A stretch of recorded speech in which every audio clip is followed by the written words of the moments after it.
There are over 750,000 Congolese refugees spread across 15 countries in Africa. UN Refugee Chief Filippo Grandi visited Rwanda and Burundi, two countries hosting some of the largest and oldest Congolese refugee communities. Do you have relatives there? Many have lived in exile for at least a decade, some for more than 20 years. Grandi thanked the countries for their hospitality and urged more global support for long-term solutions. I think there has to be more recognition of this effort that has been going on for many years. So the generosity of host communities, often sharing meager resources, and of host countries need to be recognized. But then this generosity should not be taken for granted. These countries need support. In Rwanda, he met with Lubingo Ibolishu, who lives in Gihimbe refugee camp. As a refugee, Lubingo received skills training. Now, he's a successful carpenter. Comment est-ce que tu peux en sortir à zéro jusqu'à être quelqu'un? Les calculs là, comment les dépenses, les profits, c'est Ngomoko qui nous a formé ça. In Burundi, the High Commissioner met with groups of young refugees who told them they need better opportunities. Ruzigama Gentil arrived as a child. Now, as an adult, he and other young people are appealing for education, training, and other support to help them provide for themselves. Pas de travail, je suis en 6e année, j'étudie.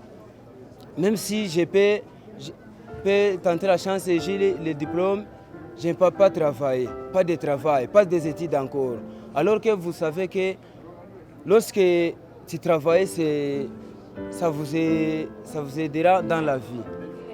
The High Commissioner said the challenges faced by Ruzigama and others show the need for humanitarian and development agencies to provide assistance that helps refugees and the often poor communities hosting them, not only to survive, but to thrive.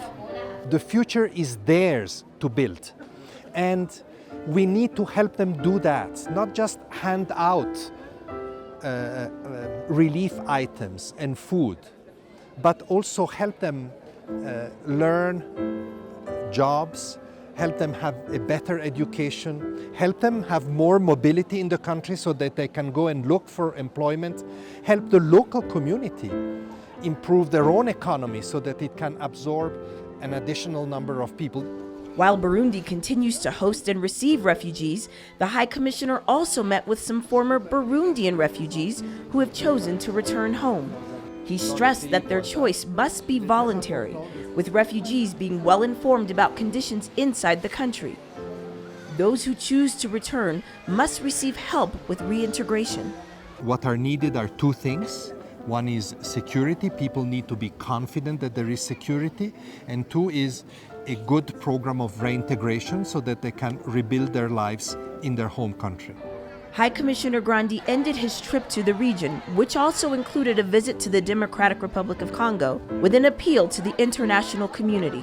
He urged them not to forget the needs of millions of people who continue to be affected by some of the world's most complex and long-term displacement crises.